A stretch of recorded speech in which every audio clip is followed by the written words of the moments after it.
I'm someone that has very little palate and preference about mezcal, so I'm sure I'll be impressed.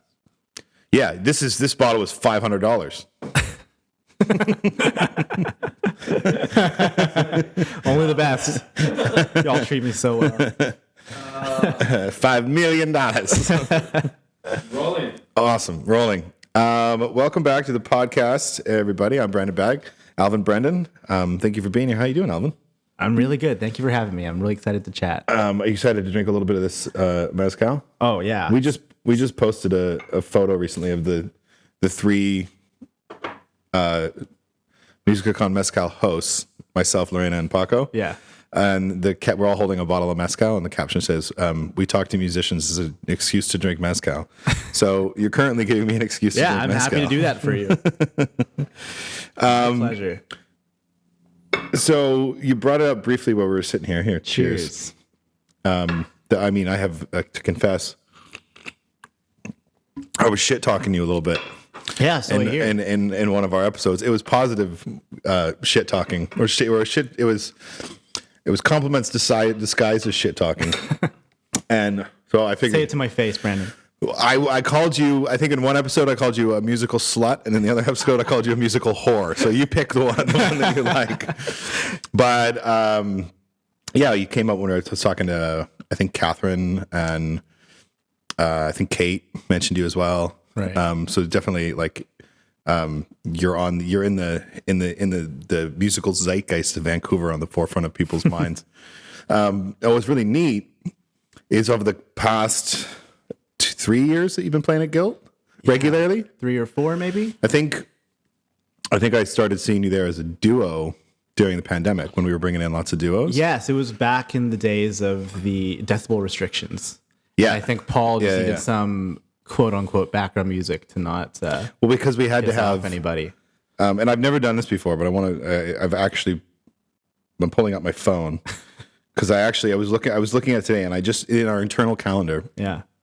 What's been so neat for me is all the different musicians I've seen you play with, and all the different styles I've seen you play just in Guilt alone. I know that you're trained. You went to Capilano, right? Went to Cap. You went to Capilano, so I know you're a trained jazz musician, and you're really excellent at that. But it's just a small piece of what you do and what you are to the community. And I was just looking at. Honestly, I just typed in your name into our internal calendar, Right? And I clicked on 4 or 5 dates over the past 3 years, and the names that came up of people that you played with on that stage, just the tip of the iceberg. Yeah. Dominic Conway, Scott Verbeek, Matt Reed, Paul Clark, Benjamin Millman, Gavin Youngish, Tego Vasquez, Don Pemberton, Christian Martinez, Gaia, Tim Fuller, Timmy Prosnick, Karen White, Trent Otter, and the list goes on and on and on. Like you've in the 3 years that you've played there, you've played with so many different musicians on that stage, and it's been such a neat thing to see. Yeah, and trust me, it's not lost on me on how lucky I am to do that. Like, I think I'm just a guy that gets to play with his heroes all the time. Yeah. And any progress as a musician or anything I'll that I may have had, I attribute to that or all those experiences. And Guilt's provided me with a lot of those, as you just listed. Yeah. Yeah. Did you what was the decision for you to go into studying music? Was that always a passion for you? Were you in band in school and stuff like that? I played guitar long before I was in high school. Like I honestly, I can attribute or I can give high school very little influence on my musical journey. My music teacher was hope she's not watching this right now.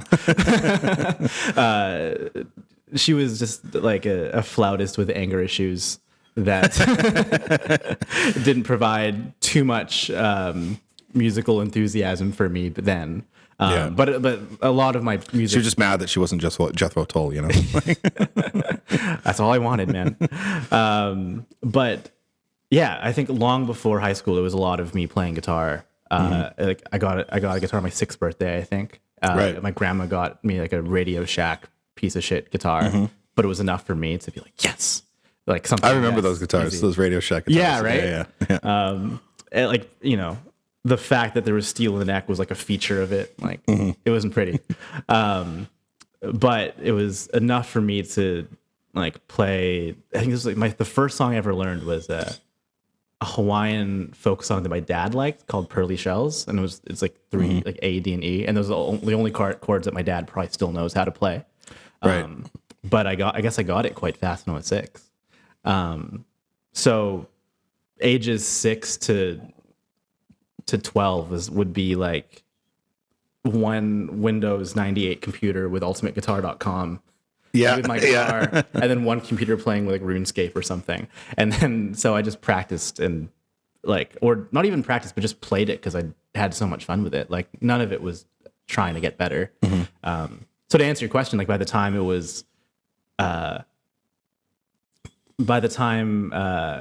university admissions were going on, like at the end of high school, I had not given a single thought what to do after high school.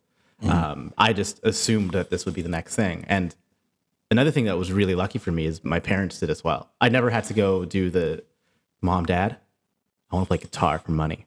Yeah. Which I know a lot of my peers have had to do. And that's a heavy weight, I think, when you're, if you do end up trying to pursue it, then you have this extra thing that's in the back of your Especially mind. if you did well academically, because you're like, you should pursue this. You're throwing it away. What are you doing? Right, you're like, I'm also good at this. So I never actually had that weight either. And I think the people that were close to me, that were around me, would have found it weird if I didn't go into music. But I didn't even think about that as a career. I don't think I was honestly quite lazy in that regard of I really didn't consider the future too much. I was just very happy where I was in the moment. Like I just go to school and then I'd play music for fun most of the time. And whatever performing I was doing in grade 12. And I think eventually I met a couple musicians that were very good. I didn't grow up with a lot of musicians around me. So it was a lot of... You the only one in the family that went into music or that has a musical background? I think as Jay Esplana said on this podcast, karaoke is the national sport of the Philippines. And I can confirm that. I didn't nearly play do as much karaoke as Jay Esplana, as evidenced by our very different vocal abilities. But he's got quite the vocal talent. Yeah. Yeah, he freaks me out. So imagine being in a band with him. He freaks me out. But but there's always music is always kind of at least from what I've seen, kind of the connecting thing between people in family gatherings and whatnot. So music's always around to some degree. I think my sister is a good example of somebody that never had an interest in pursuing it. Doesn't practice on the regular, but she played piano since she was 8 to now. I guess she did a lot of lessons, and turns out she didn't want to play classical piano, so she just kind of learned for fun. And she's the kind of person that she'll have one thought one day, I want to buy an accordion and try it out. And then the next day she buys an accordion and learns the hell out of it. And she can learn to play it. Yeah. But so she's quite a musical person. Yeah. But has no interest in pursuing it musically. Yeah. It's funny to me because I pursued music in my early 20s pretty heavily. And I played bass in rock bands and stuff like that. I didn't know this. And yeah. I did some singer-songwriter acoustic stuff, and I could never make my music sound like what I heard in my head. And it was really, really discouraging.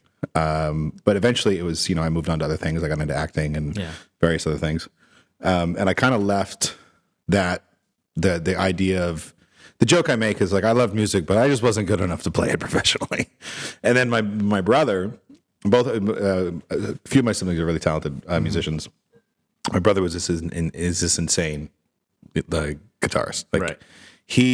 When he was 13 or 14, he picked up, and it was the same thing. He had this little nylon string guitar. He wanted a guitar. He wanted an electric guitar. Yeah. And all that there was a nylon in the house. It was my mom's nylon string, or another hand-me-down nylon. I don't remember. There was always instruments around my house growing up. And they were like, "You want an electric guitar? You got to prove that you can play it." Because I got a huge family. There's a whole bunch of us. They're my parents weren't really into false investments. we'll put our money into it, but you got to show us you want it first. And within fucking 2 weeks, he picked it. He went and just printed a bunch of tabs off the internet, and within a couple of weeks, he was just shredding on his little nylon string. Right. But he never. For a while when we were both still in our 20s, I was always trying to get him to come out here. I'm like, dude, you should come out. You could be a session musician. Like you could be recording on people's albums, like getting paid to be a session musician, getting gigging. Like it'll happen for you. And it's what I wanted so badly. Yeah. But it was just like, he was just like, no, I don't want it to be a job. As soon as it's a job, I stopped loving it so much. And I'm like, fair enough. I respect that. I respect that a lot. Like I do often, I mean, it's come up recently in conversation about how the relationship that you have with music when you're playing it professionally will just kind of change forever. Yeah. And not in a lot of ways very positively, obviously. There's the totally money, fulfillment, etc. But it never becomes the thing that you go to for like solace from the day. Right. You know? I mean, maybe that's just my experience. Maybe some people have unlocked that somehow. But a part of me really or misses that to some degree, and hearing that from your brother, like I respect. Of being I able respect to that choice. just use it as your free therapy almost, if you will. Yeah, and maybe like some instruments, like different instruments that aren't guitar for me, will kind of do that. I was telling Paco earlier that my level of piano playing is I can maybe impress somebody that knows nothing about music. Right. And that's about it. Yeah. But to me, that's kind of my for fun thing of like, okay, well, I'll never get hired to do this ever. Do you have keys at home? Yeah. That you can fiddle with? Yeah. You know, something, it works enough. Yeah. But yeah, like that kind of has that place for me. Or playing bass as well. Like I have like 3 bass gigs a year. And I think I can play some bass. I always love it when I see like, because again, my bass playing, I was good enough to play the music that we were playing, right? Sure. But I was not I wasn't honed, or was very loose and very rough. Sure. But I had a lot of fun. And we made one album that I still think was pretty cool.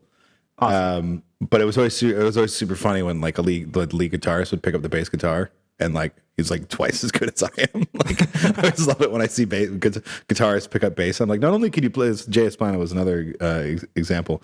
The first time I saw him play the bass, I was like, fuck you. I think the first time I played with Jay, he was on bass. He was on bass. He's a good drummer too. Side bands. I played with him on drums too. Yeah, he's like fantastic bass player, fantastic drummer. I guess it shows that like, I don't know. I think if you know what you want to hear on the instrument, that's almost more important than the hours you put in to get like the small things to work. And people that have really good musical minds can just do that. Like Jay, for example. Yeah. You know? It's funny. I like the way you put it, good musical minds, because it really is.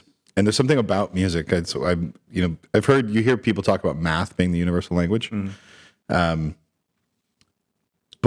a victim of my upbringing, a victim of of the culture that I've chosen to surround myself with. There's something so magical about the communication that music provides, and how it transcends cultures and barriers and divides, and how similar so many different styles of music are. Even to like an untrained ear, you can hear. Basic. I mean, you look at a place like the United States, right? Yeah. The music that's come out of America over the last 150 years, where it's come from, where it started, its roots in African rhythm, European folk, those cross sections coming together, and you can put on like Santana, Sepultura, Taylor Swift, and Megadeth, and then let's throw in Miles Davis. Yeah. And you can trace similar ancestry. Yeah, you can draw all of those. You can draw a line, and it's so cool. It's not the coolest thing. And I think what's really cool for me on a personal level is seeing how you mentioned, I've been lucky to play with a lot of people on the Guilt & Co stage, at least, and you can trace people's relationship with that, like as an individual, as a musician, like really clearly too. And I love, like, with a place like Guilt & Co in particular, where people are given the opportunity to play lots of different kinds of music. Like you said, totally. Like I've played like a 90s tribute gig and a jazz gig in the same week, and a lot of other of the regular musicians have played very diverse sets of music there too. But like seeing someone like Scott or Paul or whatever, people that play there all the time, and you can see them in all these different situations, and you can see how they've grappled with this really intense amount of variety that we have, which is awesome. And I think that's just what makes them the musician that they are, or the musician that I am, or you are, or whatever, is how we've been exposed to all this music, and whatever stuck is what stuck. Yeah. And it makes this really, really unique image when you play anything, you know? Yeah. I love that stuff. Did you always have a passion for jazz? I think I always had I always had at least a little exposure to jazz. Like my parents were fans in the way that they had a couple CDs they enjoyed. So I already knew some standards at a young age. And maybe by the time I had auditioned and got into CAP, I had probably listened to maybe 7 jazz records. So not too much. Like the big names that everybody knows, or Kind of Blue, Time Out, Portrait in Jazz, like Bill Evans. Kind of like you Google jazz album on, and then that pops out. Right. Enough to kind of like dip my foot in to some degree of playing it, but really not much. I really enjoyed the aesthetic, I think, but I never went to CAP to become a jazz musician.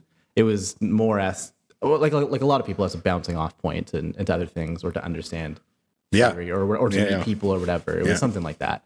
And by the time I was in my second year, I think I listened to, there's a guitarist named Ed Bickert who passed away recently, but he was like one of the main Toronto jazz Canadian legends of like the 60s up until when he retired in the 90s, and he kind of shaped that entire scene. So I found one record, it was a Paul Desmond record called Pure Desmond that he played on. It was the only kind of international thing he did besides being in Canada, and I fell in love with it. He plays guitar like a piano. Right. Very unique, but also very not copied, but very Now, when influential. you say he plays guitar like a piano, do you mean compositionally, or do you mean literally like chordally like and Jeff Healy? harmonically? Not literally. That would be. I mean, if you showed me a video before I had seen him, I'd like of him doing this, I would have believed it. Yeah. But just like harmonically and how his playing always reminded me of like hearing Bill Evans play a standard, but it's on a Telecaster. Right. So something about that I really fell in love with, and like no hyperbole, I think I listened to that record like every day, like for 365 days, like once straight, like on my commute from Richmond to North Van to go to CAP. Were you commuting all that way? Oh yeah, That's a fun commute. Oh yeah, I've seen a lot of the C-Bus. Yeah. A tunnel and a bridge. Exactly. You took the C-Bus. So Yeah, just one tunnel. Yeah, I would switch off depending on the day and depending on which mode, how I want to get fucked by traffic, one way or the other way. Yeah. But the soundtrack to that was often Pure Desmond by Paul Desmond with Ed Bickert as kind of the featured guitar player there, and I fell in love with it. And I think you go to jazz school first year, they tell you all these records that you're supposed to like or supposed to appreciate or whatever. Yeah. And I listened to them, I was like, yeah, I like them.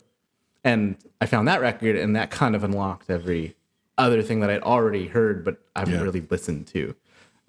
So like Jim Hall Live, and like the domino effect just kind of happened where I started really, really resonating with his music that I had previously only appreciated, but now was really loving. And then I was like, you know what, maybe this is fun. Maybe I can do this.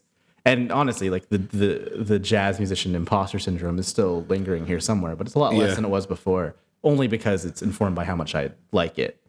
Totally. So a big passion for me over the last many years was like learning tunes, because like you said about communicating with people and how music is a great communicator. I think learning jazz standards and being able, like, it's cheesy, but be going anywhere in the world and calling Autumn Leaves and you can have a full musical conversation. That's never not been appealing to me. I love that aspect of it. So learning jazz standards and tunes, and like what I do at Guilt when I have a trio gig is just like not make a set list intentionally and just do it off tunes that we know. I love that shit. So that's really kind of what I fell in love with first, and then that kind of just went from there. And now I guess I play jazz. Have you had a chance to because you mentioned you can go all the way around the world and play, communicate with these standards? Have you had a chance to travel with your jazz or travel with music yet? A little bit. I mean, usually it's kind of the small fly gig here and there. Yeah. Did a trip down to Nashville for a week with a bunch of friends in November. Cool. And Did you play when you're down there? That was awesome. We did. Don't tell the border. Yeah, it's funny. I always forget that they give a shit about that. Who is it? I don't know if you know. Did you ever meet JC Thompson? I never got to meet JC, but I've heard the legend of JC. He's a good friend of mine, and I worked with him when I first took over at Gilton Company. He used to have, for the first 6 months I was there, he's Paul Clark's predecessor in Paul Clark's position at Gilton Company, and they also started Ground Up together with Tanya. He's good friends with Paul, good friends with Tanya.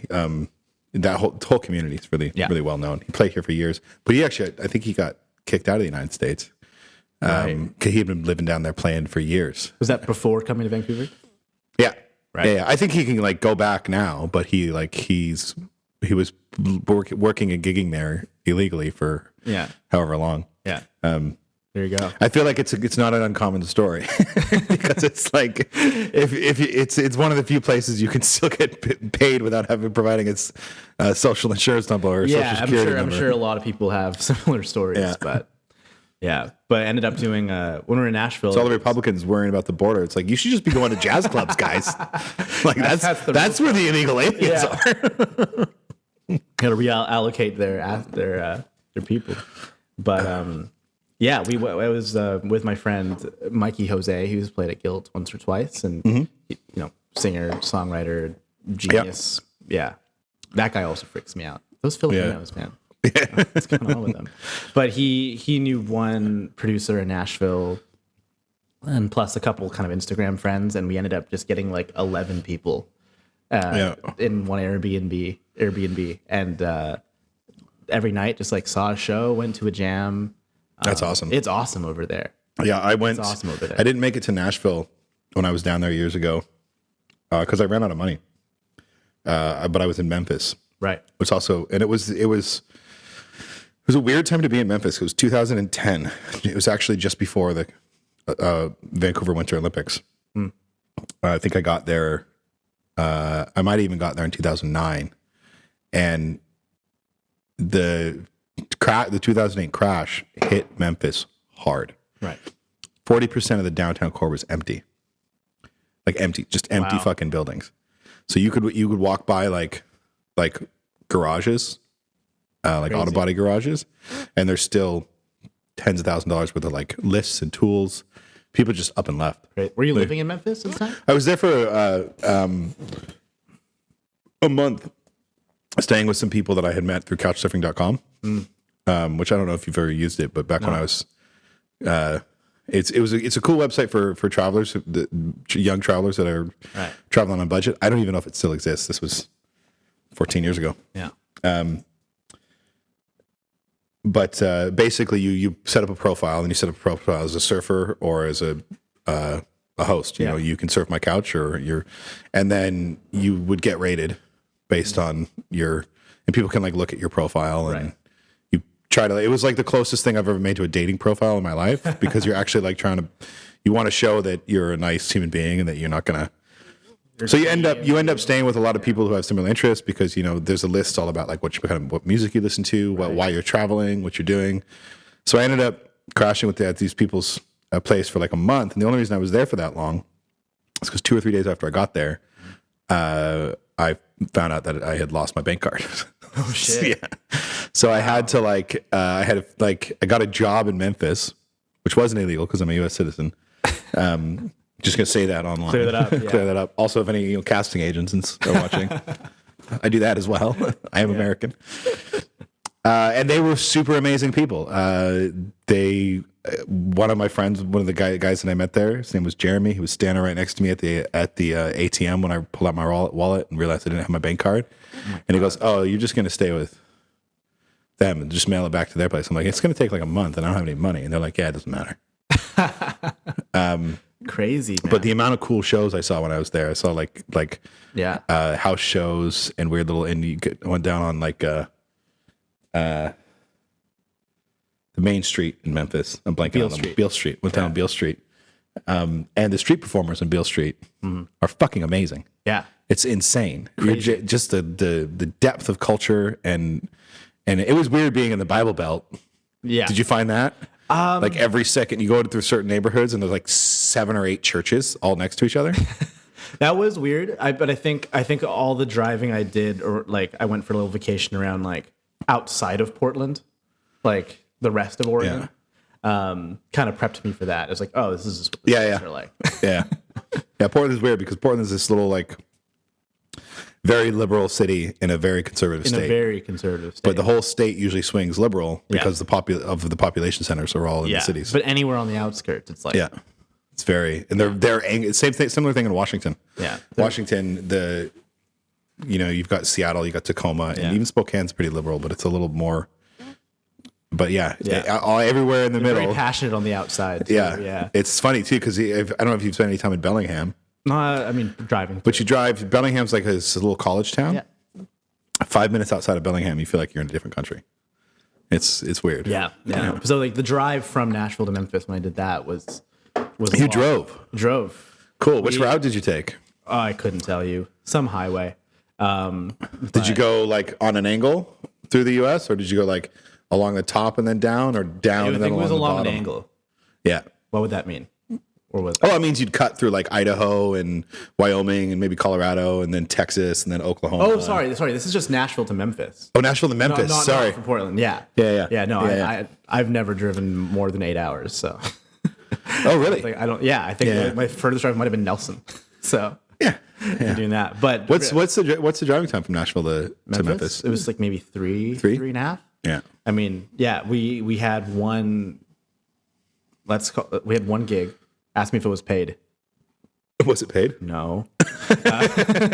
At a museum in Memphis on our last day, because the guy that we knew had some hookup with this auction that was going on, and we ended up like driving over to Memphis for one day, playing this show, paying for a lot of our trip, and then I think our flight back was like 7 a.m. or something in Nashville, and we ended our gig at like 12 in Memphis. So wow. Yeah, it was. Maybe it's a longer drive, but with the stakes at hand, it was me and a Dodge Charger going probably a little too fast. It was probably 3 hours. Yeah. Good times though. Good times. Yeah, but Nashville, amazing. Like, oh, look at that. You might need to slurp that. Oh, there we go. Do I have to do this on air? Yeah. Sorry, Paco. No, just you can move the mic. There you go. Yeah, you're good. You're solid. I think we're okay. Solid. Yeah. Sorry, I got really passionate about Memphis there for a second. Yeah. Well, it's such a. I mean, it's that whole part of the world. In terms of talking about the birthplace of jazz, and blues, and rock and roll, and rockabilly, and country, and bluegrass, all came from there. Crazy. And it came from strife. It came from pain. It came from so many different like that piece of when you're there, you can fucking feel it. Yeah. And when you sit there and you watch these musicians that have grown up with that culture around them, and seeing them play, it's a different experience. Yeah, there's it's like a different kind of reverence really special. To, like the music culture there. It seems like. I mean, my takeaway was how accepting the community was there. I mean, I didn't experience that in the music side of things because I was on the other side of the wall, so to speak. But I experienced the same thing. Yeah, and it's very very tangible, and like every jam or every show that we ended up going to, like you felt like you were a part of it, and it's cool. It feels like it's kind of like Guilt and Co's everywhere. Yeah, we have one. They have the rest of. They have East Nashville. Totally. Yeah. Well, I'm happy to be a part of the one. Me I too. do. I do actually. I have high hopes for Vancouver music. Me too. Because I think that culturally things go around and around and around and around. Everything repeats itself. Fashion, music, politics, bad politics, good politics. On a whole, we're not that intelligent, so we just keep repeating we ourselves. just do the same thing. And I remember when I was playing music in the city, there were a lot more venues. I think they're starting to crop back up again. Right. Which is really, really satisfying to see. Not that people are like, that the appetite is for music is there again. When I first moved into the when I moved into the city from the suburbs in like 2003 or 2004, there were a lot more places to see live music every night. Yeah. And there was a lot more to choose from. This is before Guilt even existed. So Guilt wasn't one of them. And then slowly they started going away. It was Media Club left or Buffalo Club left, or like, live music used to be where I think it's called Greta now. Right. Before Bourbon was a country bar, it was just a dive bar, and they had live bands there almost every night. Yeah. You could see punk somewhere in the city most nights of the week. You could catch like This is at Bourbon or what? No, not in the Bourbon, like Pub 340. I think the Cobalt did a lot of punk shows. There was just it was I felt like there was more going on, and then they started to go away.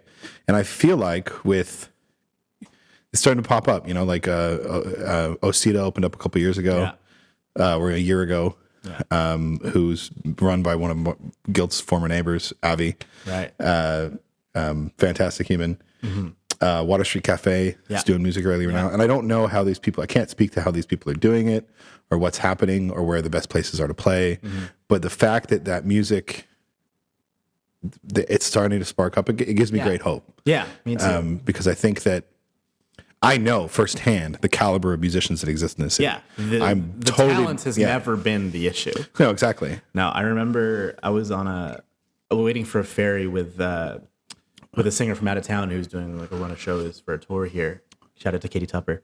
And I remember we had some time to kill, so I was like going through on my Spotify just some of the artists that I happened to play with or know. And I remember thinking, like, if I was on the other side of this conversation, hearing all this music that was coming out of Vancouver, I'd think Vancouver was some sort of fucking oasis of artists, which it is as far as like the talent goes. I feel like we have something really special here as far as like the diversity of talent in a small city.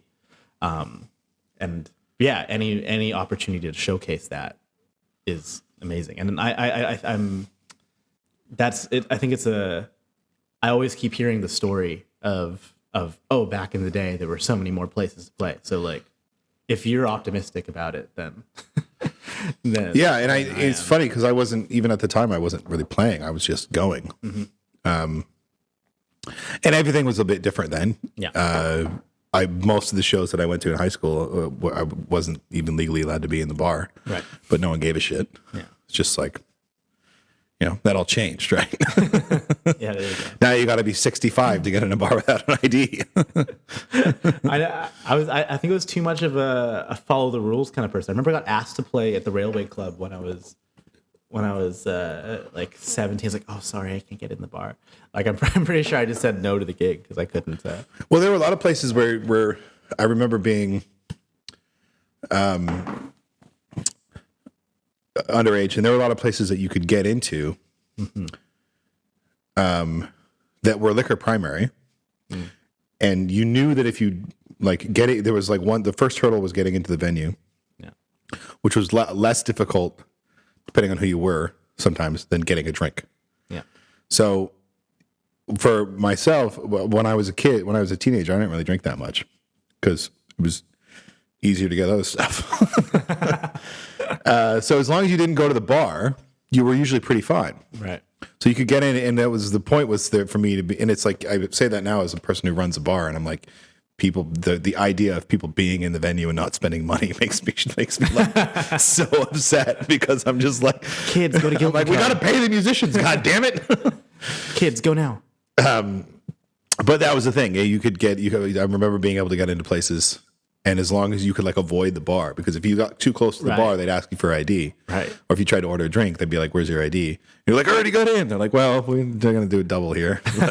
See, I spent my time in high school playing in retirement homes and whatnot. Really? Yeah, like that was experience. that was a lot of my like cutting my teeth playing live. Was I used to be part of this nonprofit called, which is now defunct, but it's called Hum, Healing Using Music.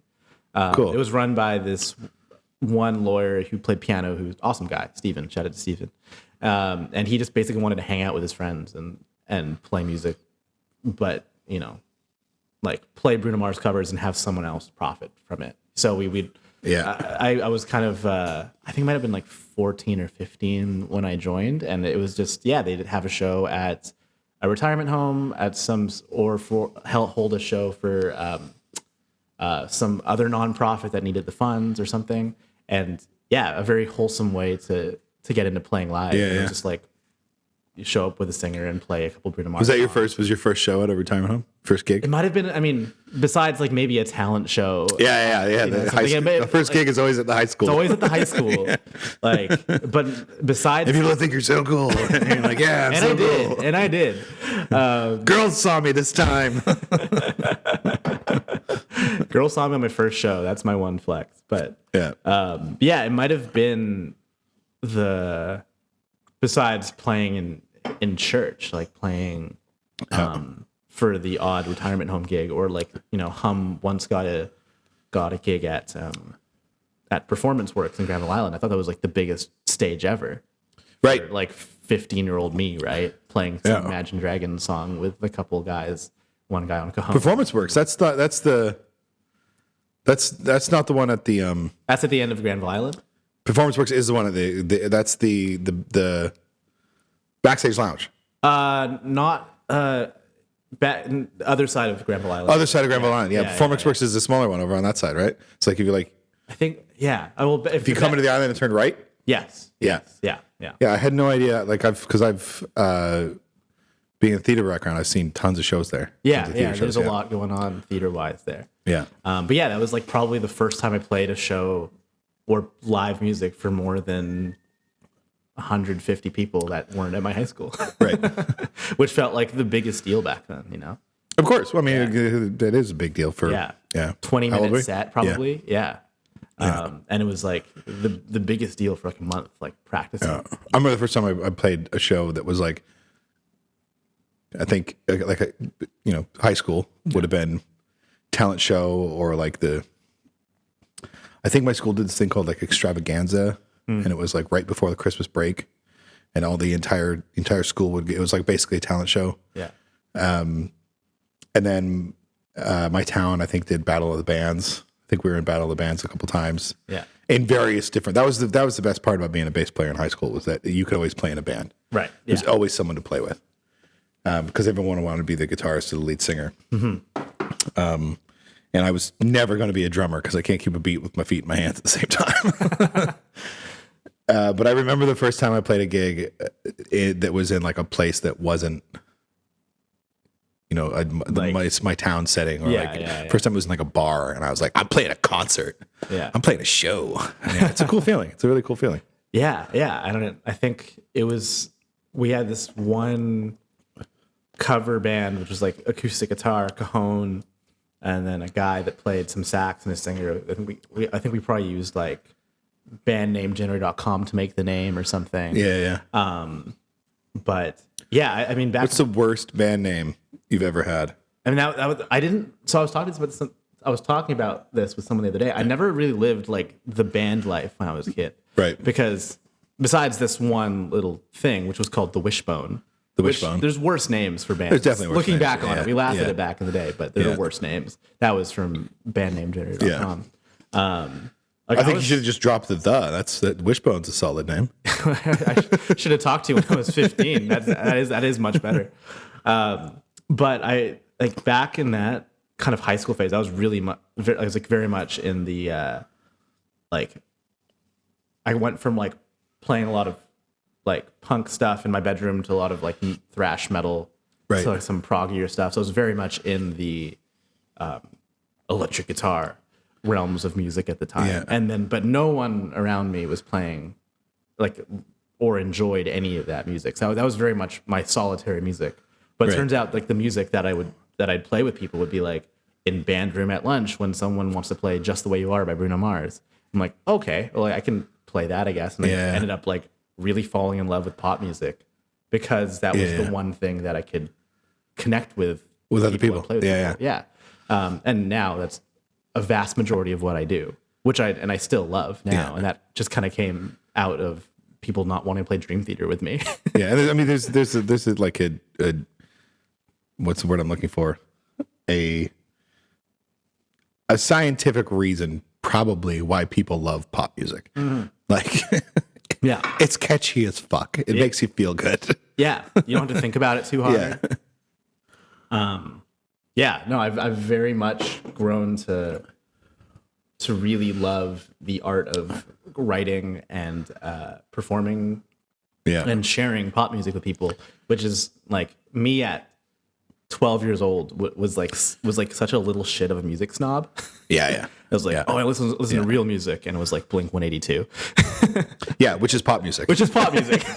Yeah. And then I listened. I'm going to see him in June, and I'm very excited about it. But they're fucking pop music. It's pop music.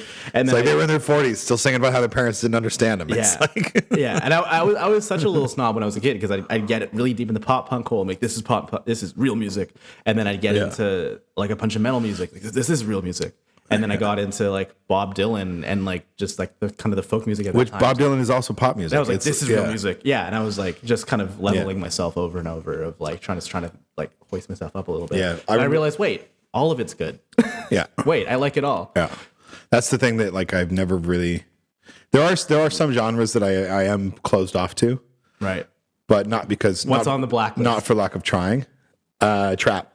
Can't wrap my head around it. Fair enough. My favorite breakdown, critique, analogy, description of trap music is from Trevor Noah. I don't know. Have you ever seen any of his stand up? Yeah. He's fucking brilliant. I love Trevor great. Noah. But he's got this one where he talks about how his little brother and how like his little brother whining. It's just like trap. It sounds like trap music. It's like, and the way he breaks it down, it's just like, that's kind of what it sounds like to me. It just sounds like a fucking 4-year-old stubbed their fucking toe and then someone put bad fucking bass music behind it. If you don't like trap music, you're kind of out of luck for the next foreseeable future, I guess. Yeah, I mean, like I'm not saying it's not good. I'm not saying it's not art. I'm just saying it's not my thing. Yeah, that's fair. There are a few things that like really, really screamo metal. Right. Like when you get into like Cannibal Corpse and like the stuff that's just like they went through 10 vocalists over the course of 3 years. I'm like, it's just a record.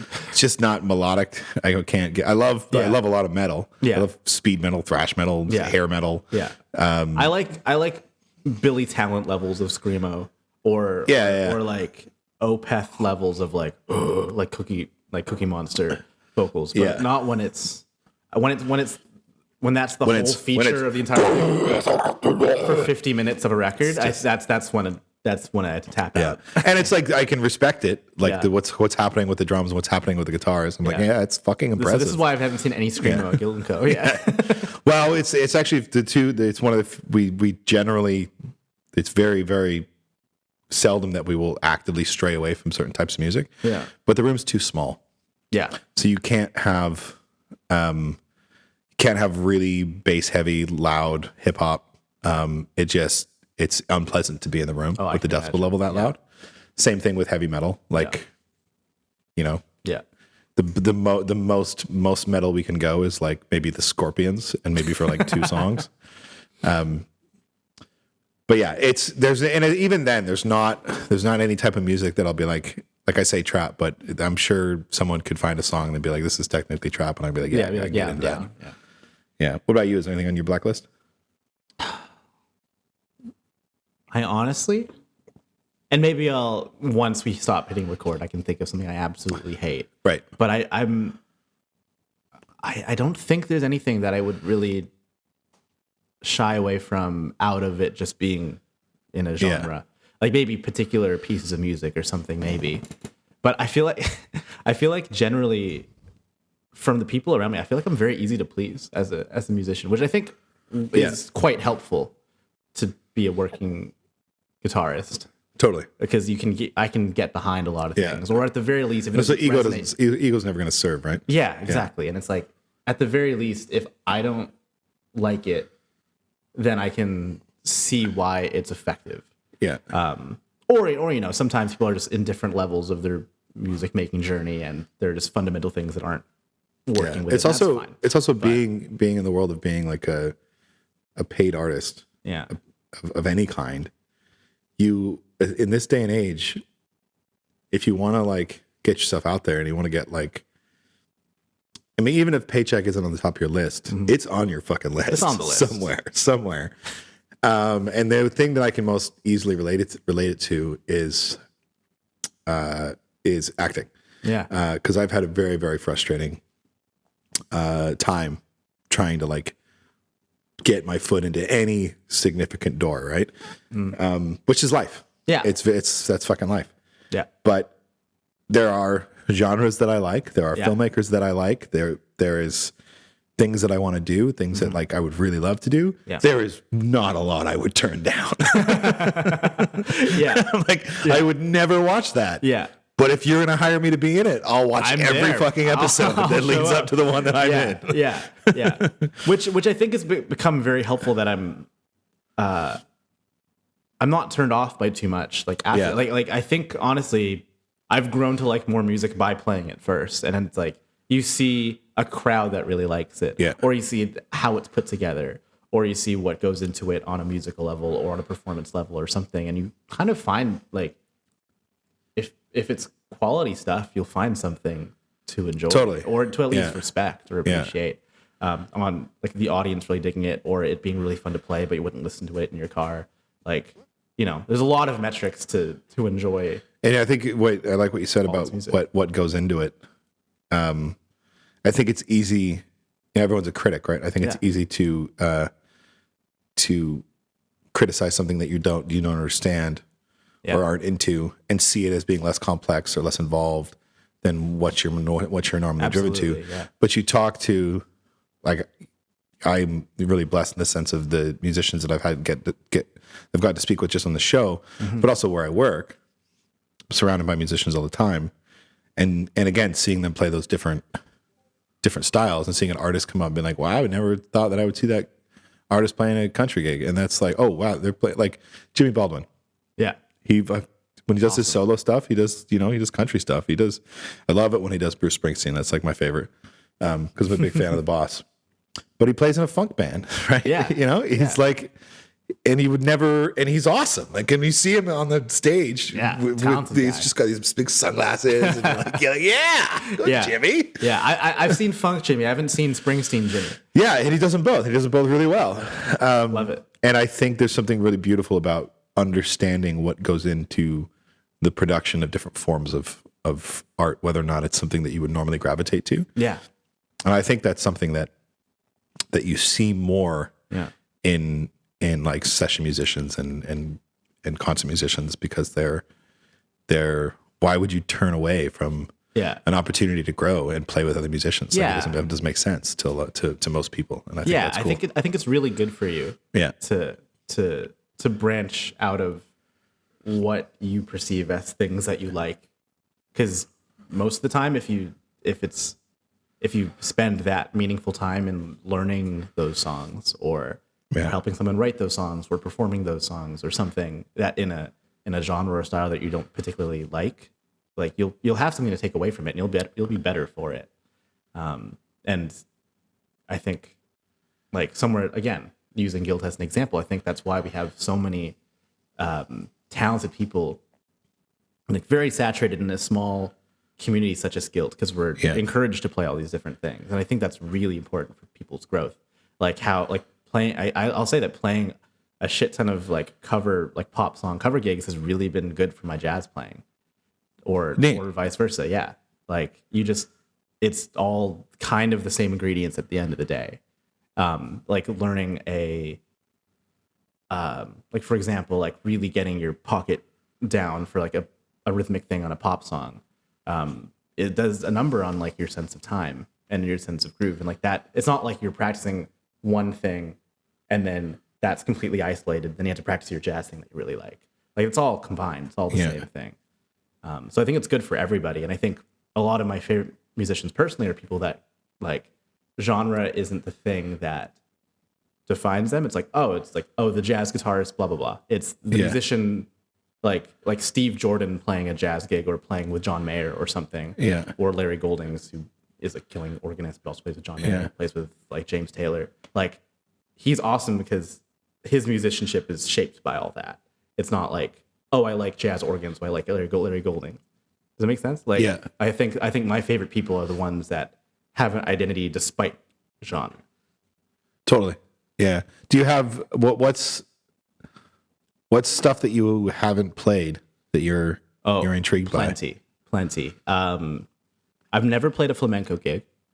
That's just which is so beautiful when you see it. Yeah, it's gorgeous. Just in every sense of the word, to your ears, to your eyes, to your the sound that comes from flamenco guitars is just brilliant. I'm such a fan of the whole thing, and I know how to do very little of it. Yeah, and it's something I'd feel really bad about faking. Totally. Like that's just a very specific discipline that I haven't tried to do. I can do like. Is it on the list? I'd love to. I mean, it's. I mean, right now it's like trying to play with good tone and time in general, right? And then eventually I'll get to stuff like learning different genres and things. But definitely something I respect and like a lot from afar. Lots of various kinds of Latin music that I have only maybe dipped my toe into, but it's such a deep world, right? Yeah, like, even, and it's so, again, talking about the sound, like it's so I think it speaks so much to the instrument. Yeah. But they are different types. Like there's the nylon classical, there's a steel string acoustic, there's there's a steel guitar. Yeah. There's various different kinds of electric. Yeah. But it's the same basic design. Yeah. And the different sounds that people have come up with, have created out of this basic design that's however old it is. Yeah. It's really neat. Yeah. That's something I think about often. Just because you're always bouncing around different musical worlds and still like a very small scope compared to what's all out there, right? Like, totally. Like even saying Latin music in particular, that means so many things. Yeah. I haven't. It's a lot. At all. There's a lot in that universe. And then isn't that like an exciting thing that if I ever get bored of whatever this is, which I won't, there's so much more to discover and try and learn. That, and also I've never played like, I've played a lot of heavy music like in my bedroom, but I don't think I've ever played like a metal gig. Really? And I think I would hire me as a 16-year-old over me as a 24-year-old to do that. I was just playing a lot. I was much deeper in the Megadeth and Metallica and Pantera back then than I am now. Yeah. So I would trust 16-year-old me. I recently went to a Zakk Wylde show. Right. And was playing with Exodus and Anthrax. Awesome. And I had never listened to a ton of Anthrax. Like I remember being a kid in the 90s and coming on, and basically every one of my friends' older brother had a couple of Anthrax CDs in their collection, right? But man, those guys are fucking intense. It's intense. Just the speed and the precision, and they're like, in their 50s up there on the stage, just fucking killing it. Yeah. And it was a cool show. It was a super cool show because I don't go to a lot of metal shows, just because I've kind of only ever dipped my foot into the metal world. Yeah. Megadeth, Metallica, sure. The big ones, four. Right? But it's a neat thing to see when it's done well on such a level from guys that have been playing it for decades. Yeah. And they're just just the top of they're still at the top of their game. Yeah. I saw Iron Maiden just before the pandemic, and Bruce Dickinson again in his 50s, jump around on stage like he's 22. And that's an intense gig. It's an intense gig. It's a fucking show. It's like a whole pyrotechnic show. He's on stage with a flamethrower. Yeah. Like I feel like the music that I play on the regular, like for my, I guess daily for the last many years, like the Alvin Brendan gig is not nearly as intense. Yeah. like thinking about all the things I have to do, it's like playing pop songs at Guilt or playing like a standards thing for in a restaurant, and then playing with a pop artist like for a festival. It's like the guitar world or like the musical world that I've played guitar in over the last couple of years is like really like relaxed in comparison to like the guys that are playing Iron Maiden type shit every night. Yeah. It's like, like I feel like is that sustainable for doing that for 50 years? And I guess it is because I'm doing it. Yeah. Well, it's funny too because like, I'm exhausted playing like a jazz gig. Like you talk about like a band like Iron Maiden, they're all teetotalers. Yeah. I think a lot of people associate heavy rock music with a very fast lifestyle. Mm-hmm. And a lot of them were, right? Dave Mustaine was a fucking heroin addict when Metallica kicked him out, and he wrote most of the first album. Yeah. And then even when he had 3 platinum albums as Megadeth and was fucking broke. Yeah. Because of his addiction. And so it's like it is part of it, but there are a lot of metal artists who are completely dry and have been for years. Yeah. And that's how they lasted. Yeah. That's literally how they did it. I honestly, like when I started getting into that heavier music, I'd have to like, my parents are used to listening to like Stan Getz or Jason Mraz or the Beatles or something. So they're hearing me play like some heavy Dream Theater riff or something. When I started getting into the metal, I think the parents were a little concerned, like just a little. Yeah, they always are. Enough of like, what the fuck is that over there? Yeah. And honestly, I kind of used the point of like I kind of showcase like, oh, like John Petrucci's like a really good guy. Like he's like a dad, whatever. Almost as a way to convince my parents that like it was cool that they'd be hearing metal like 24/7. Yeah, and also if you listen to any Iron Maiden's lyrics, they're all historical. Exactly. Yeah, or Iron Maiden. Yeah, every single one is like a historical drama. And I think my parents were just a little. Mom, 2 minutes to midnight. Come on, did you not go to history class? Like I think they were. My dad was like a little more down after. It was like, it's not like a bad influence where. Like all the lyrics, it's just like shooting heroin or something, The visual was always the whole aesthetic is like skulls and demons and fire and like they talking about demons or whatever or the devil, but like on very much like either like a lot of the lyrics are like historical or like religious text or whatever. It's not like satanic. I mean, some of it is, but not the stuff that I was listening. But it's usually just done for like just to get a rise out of people. Yeah, exactly. But even a song like, what's I've heard is considered to be one of the first heavy metal albums, or the first heavy metal album. You say Sabbath? Paranoid, right? With Sabbath, yeah. And War Pigs, which is on that album. It's everyone. So many people think it's like demonic, like Satan laughing spreads his wings. Fucking all those lyrics, like. It's a fucking anti-Vietnam song. Yeah. It's a song. It's a protest song about Vietnam. It's like everyone in the band has come out and said that numerous times, but it's like, no, it's demonic. No, it's about Vietnam.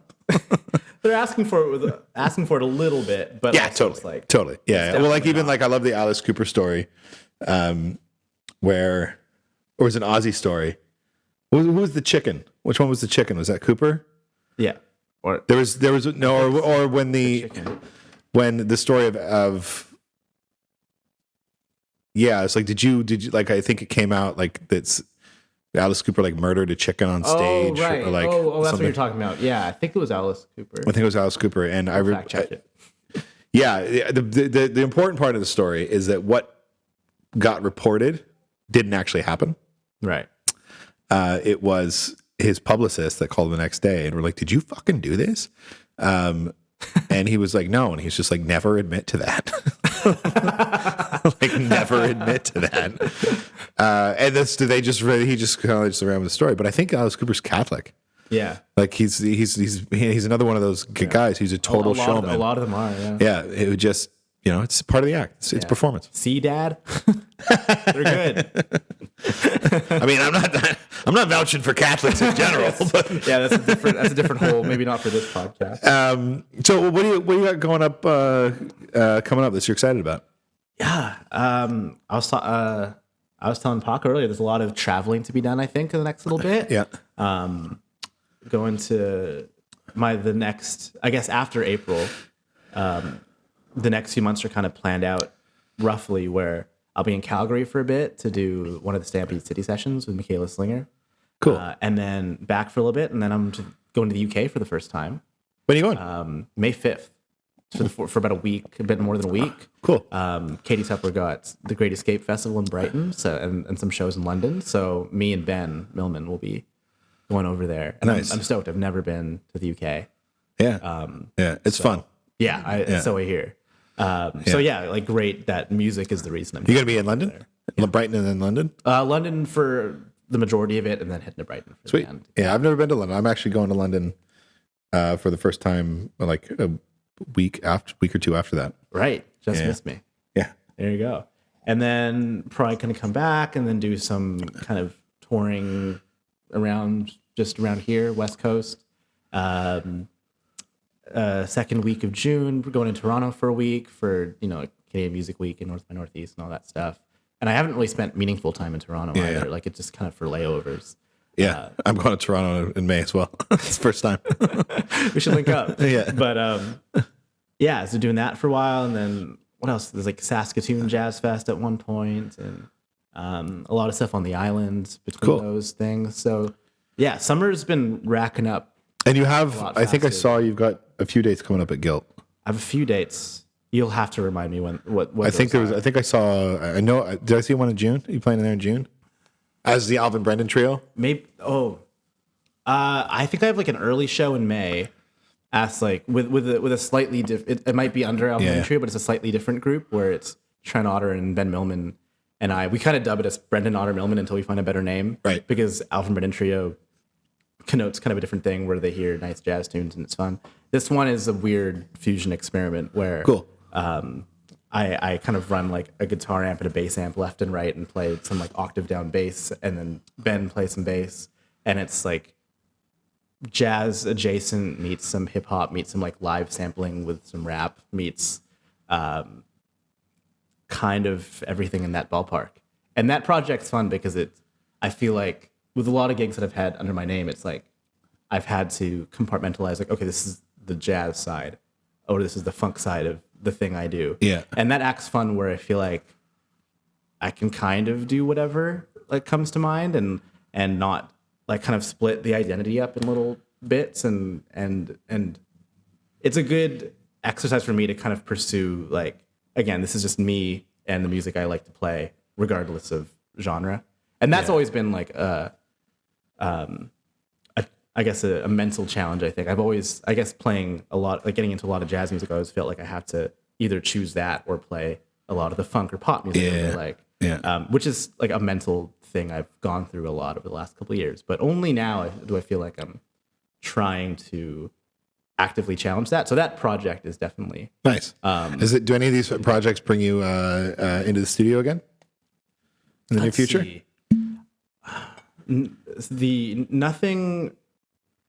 No original music at the moment, but Trent Otter has like a kind of a home studio set up, so we'll kind of dick around and play around there. Like three out of the four of us are in the band called Bungalow, which is like a funk groove project there, and that's all kind of recorded in Trent's kitchen. Bungalow plays pretty semi-regularly at Guilt as well, right? Yeah. I mean, at the very least, like a portion of us will be represented. But yeah, Bungalow's done a couple things at Guild, and that's been a really fun project where it's just fun. And by that I mean like when we record, it's like we'll write and record on the same day. Trent's drums are already mic'd up. We're not really overthinking. I think we're all make the active decision to not overthink minute details and really just focus on what feels good. Because we're all people that play a lot of different kinds of music and with a large cast of people. So that one's kind of the one we can kind of just hone in what is fun to play. It turns out funk groove adjacent music is it. So that one is not really hit in the studio, but we're always kind of recording all the time. Yeah. Whenever we can. So yeah. It's going to be tons. You're going to have tons for the B-sides when you get there. There you go. Well, I know that you do have 2 albums that you're a part of that are under your artist profile on Spotify. Yes. One with There's one with Amber Sang. Amber Sang, Yeah. and the other one is duets with Will Clements. yeah. Yeah. So you can check out Alvin Brendan there. Spotify is at Apple Music and SoundCloud as well. Yeah. And you can check the Guilt calendar for all his dates upcoming there. And a quick Google search will also tell you what else he's got going on in the city, because you do a lot, and it's really neat to see you out there doing your thing. Appreciate it. Yeah, thanks. I want to sign off with a cheers. Cheers. Thank you so much for being here. Thank you for having me. Such a delight talking to you. So fun. Cheers.